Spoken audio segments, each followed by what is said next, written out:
Hello movie lovers. स्वागत है आपका एनिमे मूवीज़ चैनल पर। आज हम शुरू करने वाले हैं एक ज़बरदस्त एनिमेटेड फ़िल्म की कहानी जिसका नाम है कुंग फू पांडा। इस फ़िल्म का पहला पार्ट साल 2008 में रिलीज़ हुआ था और ये एक शानदार कुंग फू कॉमेडी एडवेंचर फ़िल्म है। तो बिना किसी देरी के चलिए शुरू करते हैं इसकी कहानी। कहानी शुरू होती है चीन देश की एक खूबसूरत जगह से जिसे लोग शांति घाटी के नाम से जानते हैं। यहीं रहता है हमारी कहानी का हीरो, एक मोटा मासूम सा पांडा जिसका नाम है पो। इस वक्त पो एक सपना देख रहा होता है। सपने में वह कोई आम पांडा नहीं बल्कि एक बहादुर कुंग फू योद्धा है जो अकेले ही हजारों दुश्मनों को धूल चटा देता है। लेकिन तभी अचानक उसकी नींद खुल जाती है और हकीकत में लौटते ही पो अपने भारी शरीर की वजह से इधर उधर गिरता पड़ता नजर आता है। वो भले ही थोड़ा आलसी हो लेकिन उसे कुंग फू से बेहद प्यार है। उसके कमरे की दीवारों पर फ्यूरियस 5 के पोस्टर लगे हुए हैं। टाइग्रेस, क्रेन, मेंटिस, वाइपर और मंकी, ये पांचों शांति घाटी के सबसे महान कुंग फू योद्धा हैं। वो बचपन से ही इनका बहुत बड़ा फैन रहा है और मन ही मन सपना देखता है कि एक दिन वह भी इनकी तरह महान योद्धा बनेगा। लेकिन सच्चाई कुछ और ही है। असल जिंदगी में पो अपने पिता मिस्टर पिंग के साथ खानदानी नूडल्स की दुकान पर काम करता है। मिस्टर पिंग को अपनी नूडल शॉप पर बहुत गर्व है और वे चाहते हैं कि पो भी पूरी जिंदगी इसी दुकान को संभाले। मिस्टर पिंग अपने नूडल्स के एक सीक्रेट इंग्रेडिएंट की बात करते रहते हैं जो नूडल्स को बेहद स्वादिष्ट बनाता है। लेकिन पो का दिल नूडल्स में नहीं, कुंग फू में बसता है। इधर जेड पैलेस में मास्टर शिफू अपने पांचों शिष्यों को ट्रेनिंग दे रहे होते हैं, लेकिन शिफू को उनमें भी कोई ना कोई कमी नजर आती है। तभी अचानक मास्टर शिफू को अपने गुरु मास्टर उगवे का बुलावा आता है। मास्टर उगवे शिफू के भी गुरु हैं और शांति घाटी के सबसे वरिष्ठ कुंग फू मास्टर माने जाते हैं। मास्टर उगवे शिफू को बताते हैं कि ताई लंग वापस आने वाला है। ये सुनकर शिफू को यकीन नहीं होता क्योंकि ताई लंग एक हाई सिक्योरिटी जेल में कैद है। लेकिन शिफू जानते हैं कि मास्टर उगवे की भविष्यवाणी कभी गलत नहीं होती, इसलिए वे तुरंत जेल की सुरक्षा बढ़ाने का आदेश भेज देते हैं। ताई लंग एक बेहद खतरनाक योद्धा है जिसे खुद गुरु उगवे ने जेल में डलवाया था। शिफू डरते हुए पूछते हैं कि अगर ताई लंग लौट आया तो तबाही मच जाएगी, अब उन्हें क्या करना चाहिए। तब मास्टर उगवे कहते हैं, अब समय आ गया है ड्रैगन वॉरियर को ढूंढने का। ड्रैगन वॉरियर वही होगा जो ड्रैगन स्क्रॉल की शक्ति पाने के काबिल होगा। कहा जाता है कि जो भी उस स्क्रॉल को पढ़ ले वह सबसे शक्तिशाली योद्धा बन जाता है और ताई लंग इसी स्क्रॉल को पाने वापस लौट रहा है। ड्रैगन वॉरियर को चुनने के लिए एक बड़ा टूर्नामेंट रखा जाता है। इसकी खबर पूरी शांति घाटी में फैल जाती है। ये सुनकर पो भी जेड पैलेस जाने के लिए निकल पड़ता है, लेकिन उसके पिता उसे नूडल्स का ठेला पकड़ा देते हैं ताकि वह वहां जाकर लोगों को नूडल्स बेच सके। न चाहते हुए भी पो को उनकी बात माननी पड़ती है। लेकिन जेड पैलेस एक ऊंचे पहाड़ पर स्थित होता है और पो ठेले के साथ वहां तक नहीं पहुंच पाता। आखिरकार वह ठेले को वहीं छोड़ देता है और अकेले आगे बढ़ जाता है। जब पो जेड पैलेस के मुख्य दरवाजे तक पहुंचता है तब तक टूर्नामेंट शुरू हो चुका होता है और गेट बंद हो जाता है। अंदर फ्यूरियस 5 अपना शानदार प्रदर्शन कर रहे होते हैं और बाहर पो अंदर जाने की बेहद कोशिश करता है, लेकिन उसकी सारी कोशिशें नाकाम हो जाती हैं। अब आता है ड्रैगन वॉरियर चुनने का समय। तभी पो एक कुर्सी के चारों ओर पटाखे और रॉकेट बांध देता है और उन पर आग लगा देता है। पो हवा में उड़ता हुआ सीधा रिंग के बीचों बीच जा गिरता है। वह सबसे माफी मांगने लगता है, लेकिन तभी गुरु उगवे अपनी उंगली उठाते हैं और सीधा पो की ओर इशारा करते हैं। पो को ड्रैगन वॉरियर घोषित कर दिया जाता है। ये देखकर मास्टर शिफू हैरान रह जाते हैं कि फ्यूरियस 5 को छोड़कर इस मोटे पांडे को क्यों चुना गया। इधर दूसरी तरफ एक बतख मास्टर शिफू का संदेश लेकर जेल पहुंचती है, लेकिन वहां का हेड गार्ड अपनी सुरक्षा व्यवस्था पर पूरा भरोसा जताता है। वह बतख को जेल के सबसे निचले हिस्से में ले जाता है जहां ताई लंग जंजीरों में जकड़ा हुआ कैद होता है। जब ताई लंग को पता चलता है कि किसी को ड्रैगन वॉरियर चुना गया है तो उसके अंदर का गुस्सा भड़क उठता है। वह चुपचाप बतख का गिरा हुआ पंख अपनी पूंछ से चिपका लेता है। इधर जेड पैलेस में पो इधर उधर घूमते हुए हर चीज को हैरानी से देख रहा होता है, लेकिन तभी मास्टर शिफू वहां आ जाते हैं और पो को अपमानित करते हैं। वे कहते हैं कि उसके जैसा मोटा पांडा कभी कुंग-फू योद्धा नहीं बन सकता। यहाँ तक कि उसे डराने के लिए वह वूशी फिंगर होल्ड भी दिखाते हैं ताकि पो खुद ही यह जगह छोड़कर चला जाए। पो को ट्रेनिंग रूम में ले जाया जाता है जहाँ उसकी बुरी तरह पिटाई होती है। सबको समझ आ जाता है कि पो को कुंग फू का फू भी नहीं आता। इसके बाद फ्यूरियस 5 पो का मजाक उड़ाते हुए चले जाते हैं। पो ये सब सुन लेता है और अंदर से पूरी तरह टूट जाता है, लेकिन फिर भी उसी रात वह उनके पास जाकर दोस्ती करने की कोशिश करता है। लेकिन पो की कोशिशों के बावजूद कोई भी उससे ठीक से बात नहीं करता, खासकर टाइग्रेस, जो साफ शब्दों में पो से कह देती है कि वह हमेशा के लिए जेड पैलेस छोड़कर चला जाए। ये सुनकर पो का दिल टूट जाता है। वह चुपचाप अकेले एक पेड़ के नीचे खड़ा हो जाता है। तभी वहां मास्टर ऊगवे आ जाते हैं। ऊगवे बहुत शांति से पो से कहते हैं, बीता हुआ कल इतिहास है, आने वाला कल रहस्य है, लेकिन आज का दिन एक उपहार है। इसलिए अपने अतीत और भविष्य की चिंता छोड़कर सिर्फ अपने वर्तमान पर ध्यान दो। ऊगवे की ये बातें पो के दिल को छू जाती हैं और उसे थोड़ा सुकून मिलता है। उधर दूसरी तरफ जेल में ताई लंग चुपचाप अपने प्लान पर काम कर रहा होता है। वह उस गिरे हुए पंख की मदद से अपने बॉडी लॉक को खोल देता है। गार्ड्स की नज़र उस पर पड़ते ही वे उस पर बड़े बड़े तीर चलाने लगते हैं, लेकिन वही तीर ताई लंग के लिए हथियार बन जाते हैं। वह उन्हीं तीरों से अपनी हथकड़ियां तोड़ लेता है और गार्ड्स पर उल्टा हमला कर देता है। काफ़ी कोशिशों के बावजूद कोई भी ताई लंग को रोक नहीं पाता। वह अकेले ही सभी गार्ड्स को हरा देता है। भागते हुए वह उस बतख से कहता है, जाकर शिफू से कह देना कि असली ड्रैगन वॉरियर अब वापस घर आ रहा है। अगली सुबह मास्टर शिफू पो को उठाने उसके कमरे में जाते हैं, लेकिन वहां पो मौजूद नहीं होता। इसे देखकर शिफू खुश हो जाते हैं और सोचते हैं कि पो डर के मारे भाग गया। लेकिन जब वे ट्रेनिंग ग्राउंड पहुंचते हैं तो देखते हैं पो पहले से ही ट्रेनिंग कर रहा होता है। ये देखकर मास्टर शिफू का गुस्सा और भड़क उठता है। पो की हिम्मत तोड़ने के लिए वे उसे फ्यूरियस 5 से लड़ने का आदेश देते हैं, लेकिन पो को कुंग फू का बेसिक भी नहीं आता। इसलिए वह एक एक करके सभी से बुरी तरह पिट जाता है। आखिर में मास्टर शिफू खुद पो से लड़ने लगते हैं। पो को गंभीर चोटें लगती हैं, लेकिन फिर भी वह हार नहीं मानता। वह बार बार उठ खड़ा होता है। पो की यह जिद शिफू को और गुस्सा दिला देती है। गुस्से में वे पो को उठाकर सीधे पैलेस के बाहर फेंक देते हैं। पो को बहुत चोट लगती है।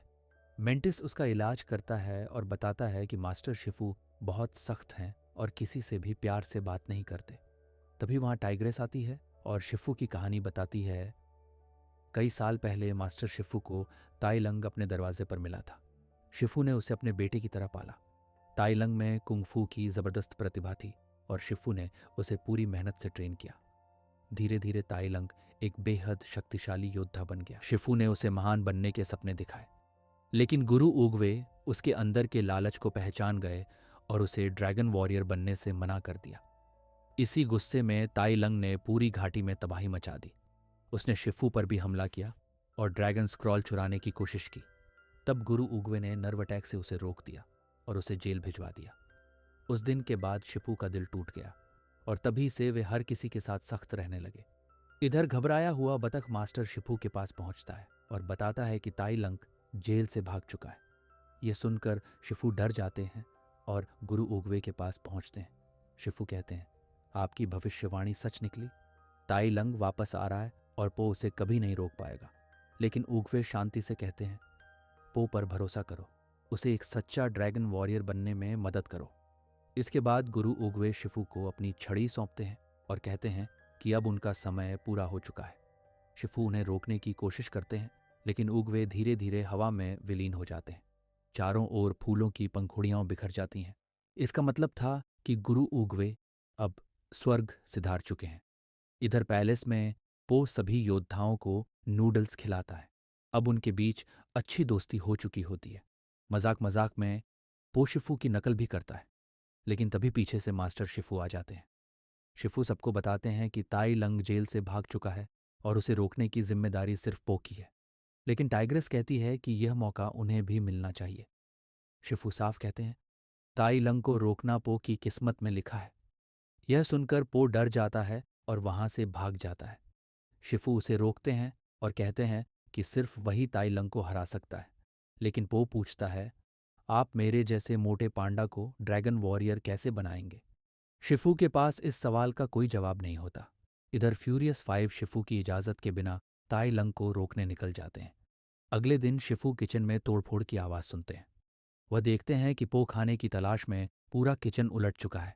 तभी शिफू को एक बात समझ आती है। वे पो को बताते हैं कि सबसे ऊपर वाले मटके में बिस्किट्स रखे हैं। पो पल भर में ऊपर चढ़ जाता है और संतुलन बनाकर खाने लगता है। अब शिफू समझ जाते हैं कि पो के अंदर कुंग फू की क्षमता है, बस उसे मोटिवेशन खाने से मिलता है। इसके बाद शिफू खाने के लालच से पो को ट्रेनिंग देने लगते हैं। धीरे धीरे पो का कुंग फू बेहतर होने लगता है। एक दिन एक मोमो के लिए शिफू और पो के बीच लंबी फाइट होती है। आखिरकार पो मोमो जीत जाता है। ये देखकर शिफू बहुत खुश होते हैं। उधर दूसरी तरफ फ्यूरियस फाइव एक पुल पर ताई लंग से भिड़ जाते हैं, लेकिन पांचों मिलकर भी उसे नहीं हरा पाते। आखिर में ताई लंग नर्व अटैक से सभी को पैरालाइज कर देता है। वह सिर्फ क्रेन को छोड़ देता है, जो सबको लेकर जेड पैलेस लौट आता है। ये सब देखकर पो डर जाता है और अब शिफू को भी एहसास हो जाता है कि असली लड़ाई अब शुरू होने वाली है। मास्टर शिफू फ्यूरियस फाइव का इलाज करते हैं। सब धीरे धीरे ठीक हो जाते हैं। शिफू को अब यकीन हो चुका था कि पो ताई लंग से लड़ने के लिए तैयार है, और यही सोचकर वह पो को ड्रैगन स्क्रॉल सौंप देते हैं। पो जब स्क्रॉल खोलता है तो उसकी आंखें फैल जाती हैं, क्योंकि उस स्क्रॉल में कुछ भी लिखा ही नहीं था। वह बिल्कुल खाली था। ये देखकर सब हैरान रह जाते हैं। सबकी आखिरी उम्मीद भी टूटने लगती है। मास्टर शिफू खुद ताई लंग से लड़ने का फैसला करते हैं, लेकिन सभी स्टूडेंट्स उन्हें रोकते हैं और कहते हैं कि ताई लंग उन्हें मार डालेगा। शिफू शांति से जवाब देते हैं, अगर ऐसा हुआ तो यह मेरी गलती की सज़ा होगी। इसके बाद शिफू पो और फ्यूरियस फाइव से कहते हैं कि सभी गांव वालों को यहाँ से सुरक्षित जगह पर ले जाया जाए। कुछ ही देर में पूरा गांव खाली करवाया जाता है। इधर पो अपने पिता मिस्टर पिंग के पास पहुंचता है। पो बहुत उदास होता है। तब मिस्टर पिंग उसे अपने नूडल्स का सबसे बड़ा राज बताते हैं। वह कहते हैं, बेटा, मेरे नूडल्स में कोई खास सीक्रेट नहीं है, ये तो बस नॉर्मल नूडल्स है। वो हैरान हो जाता है। तब उसके पापा कहते हैं, किसी भी चीज़ को खास बनाने के लिए बस उस पर यकीन करना होता है। अगर तुम मान लो कि वो चीज़ खास है तो वो अपने आप खास बन जाती है। ये बात सीधे पो के दिल में उतर जाती है। उसे समझ आ जाता है कि कोई जादुई ताकत नहीं होती, असली ताकत होती है खुद पर भरोसा। अब पुताई लंग से लड़ने के लिए पूरी तरह तैयार था। उधर ताई लंग जेड पैलेस पहुंच चुका होता है और मास्टर शिफू से लड़ने लगता है। वो गुस्से में चिल्लाता है, आपने मुझे ड्रैगन वॉरियर बनने के सपने दिखाए और फिर सिर्फ उस बूढ़े कछुए के कहने पर मुझसे सब छीन लिया। शिफू ताई लंग से माफी मांगते हैं। वह कहते हैं, मुझे तुम पर बहुत गर्व था और उसी घमंड में मैंने तुम्हें बिगाड़ दिया। लेकिन ताई लंग को अब सिर्फ ड्रैगन स्क्रॉल चाहिए था। जब उसे पता चलता है कि स्क्रॉल तो पो को दे दिया गया है तो वह गुस्से में शिफू को मारने लगता है। तभी अचानक पो वहां पहुंच जाता है। पो ताई लंग से कहता है, मैं हूं नया ड्रैगन वॉरियर। ये सुनकर ताई लंग जोर जोर से हंसने लगता है। उसे यकीन ही नहीं होता कि एक पांडा ड्रैगन वॉरियर हो सकता है। वो ड्रैगन स्क्रॉल दिखाता है। ताई लंग उसी वक्त उस पर हमला कर देता है और फिर दोनों के बीच जबरदस्त लड़ाई शुरू हो जाती है। लड़ते लड़ते वे गांव तक पहुंच जाते हैं। ताई लंग का पूरा ध्यान सिर्फ स्क्रॉल पाने पर होता है, पो को मारने पर नहीं। और यही उसकी सबसे बड़ी गलती बन जाती है। वो ताई लंग की डंडे से धुलाई कर देता है।